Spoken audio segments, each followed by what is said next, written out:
ఓ ప్రభువా, నీవే నా తల ఎత్తువాడవిగా ఉన్నావు. ఓ ప్రభువా, నీ వల్లే నేను నా తల ఎత్తుకుంటానయ్యా. నీవే నాకు గౌరవమును తీసుకొస్తావయ్యా అని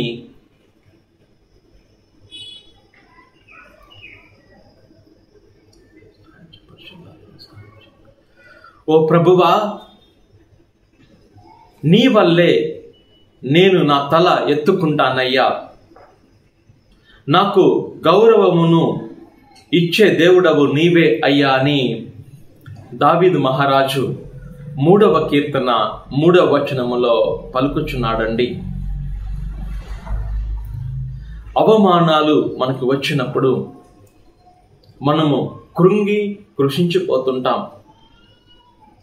పైకి ఆనందముగా కనపడుతున్నప్పటికీ మన హృదయములో ఎంతో వేదన ఉంటుందండి. కొంతమంది చూడటానికి ఎప్పుడు ఆనందంగా ఉన్నట్లు కనిపిస్తారు. వారి ముఖము మీద ఎప్పుడు చిరునవ్వు ఉంటుంది. కానీ వారి హృదయాన్ని చూసినట్లయితే వారి హృదయములో ఎంతో వేదన ఉంటుందండి. దీన్ని నేను చెప్పటలేదు, పరిశుద్ధ గ్రంథం ద్వారా దేవుడే మనతో మాట్లాడుతున్నాడు. కొంతమంది వ్యక్తులు పైకి ఆనందంగా కనిపించినప్పటికీ వారి హృదయములో వేదన ఉంటుందని ప్రభు ఈరోజు ఆయన వాక్కు ద్వారా మనతో మాట్లాడుతున్నాడు. అవమానాలు మనకు వచ్చినప్పుడు మనము కృంగిపోతుంటాం. అవమానాలు వచ్చినప్పుడు ఎందుకు బ్రతకాలి అని మనం అనుకుంటాం. నాకు పరువు పోయింది, నేను ఎవరి కోసము బ్రతకాలి, అందరు నన్ను చూసి హేళన చేస్తున్నారు, నేను ఎవరి కోసము బ్రతకాలి, నా జీవితానికి ఇంకా అర్థమేముంది, అందరూ నన్ను చూసి నవ్వుకుంటున్నారు అని ఇలాంటి మనస్తత్వంతో ఆత్మహత్య చేసుకునేటువంటి వారు చాలా మంది ఉంటారు. పరువు పోయిందని చనిపోయేటువంటి వారు, ఆత్మహత్యలు చేసుకునేటువంటి వారు చాలా మంది ఉంటారండి. ఈరోజు ప్రభు నీతోనే మాట్లాడుతున్నాడు. నీకు కూడా నువ్వు కొన్ని సందర్భాల్లో అవమానాలకు గురయ్యావా? నీ పరువు కూడా నువ్వు పోయిందా? ఈరోజు ప్రభువు నీతోనే మాట్లాడుతున్నాడు. నీకు గౌరవమును మరలా తీసుకొని వచ్చే దేవుడను నేనే. సమాజము నిన్ను చూసి నవ్విన నోర్లే రేపటి రోజు నిన్ను హెచ్చిస్తాయి. ఎవరైతే నిన్ను తృణీకరించారో వారే నీ వైపు చూస్తారు. అలాంటి రోజులను ఇవ్వగలిగినటువంటి దేవుడను నేనే. నా సన్నిధికి రా, నీ అవమానాలను తీసివేసి నీకు మరలా గౌరవాన్ని ఇస్తాను, నువ్వు మరలా తల ఎత్తుకునే విధంగా నేను దీవిస్తానని ప్రభు మాట్లాడుతున్నాడండి. ఈరోజు నువ్వు ఏ అవమానానికి గురయ్యావు? నిందల పాలయ్యావా? భయపడవద్దు. ప్రభు కోసము బలంగా నిలబడు. మనము చెప్తుంటాం, బండ్లు ఓడలు అవుతాయి, ఓడలు బండ్లు అవుతాయి. రేపటి రోజు ఏమవుతుందో మనకు తెలియదు. దరిద్రములో ఉన్నటువంటి వారు గొప్పవారు, ధనవంతులు కావచ్చు, ధనవంతులు దరిద్రులు కావచ్చు. గొప్ప పేరున్నటువంటి వారు అవమానాలు పాలు కావచ్చు, అవమానాలకు గురైనటువంటి వారు మరలా గొప్ప పేరును తీసుకొని రావచ్చు.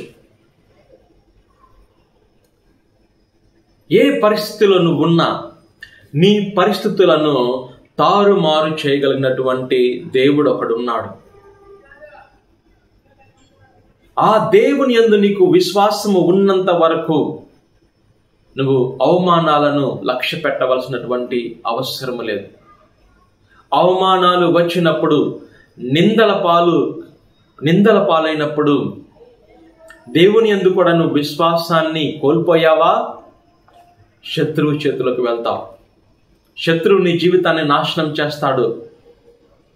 బతుకే భారం అనిపిస్తుంది, చనిపోవాలనిపిస్తుంది. కష్టాలు సమస్యలు వచ్చినప్పుడు ధైర్యాన్ని కోల్పోవద్దు, విశ్వాసాన్ని కోల్పోవద్దు. తల ఎత్తుకొని మరలా నువ్వు జీవించే విధంగా చేయగలిగినటువంటి దేవుడున్నాడు. ఆయన యందు విశ్వాసాన్ని కోల్పోవద్దు. అన్ని కోల్పోయినా బాధ లేదు, విశ్వాసాన్ని మాత్రం కోల్పోవద్దు. నువ్వు ధనాన్ని కోల్పోవచ్చు, ఆస్తులను కోల్పోవచ్చు, నమ్మినటువంటి వారిని విడిచిపెట్టవచ్చు, అయినా నీకేం కాదు. విశ్వాసాన్ని మాత్రం నువ్వు కోల్పోకూడదు. విశ్వాసాన్ని కోల్పోయావా, అదే నీ జీవితంలో చివరి రోజు అవుతుంది. శత్రువు బలంగా పనిచేస్తాడు. ప్రభు మీద నీకు విశ్వాసము ఉన్నంత వరకు ఎవ్వరు నేనేం చేయలేరు. మరలా నువ్వు కోల్పోయిన ప్రతి ఒక్కటి నీకు వస్తాయి. యోబు సమస్తాన్ని కోల్పోయాడు.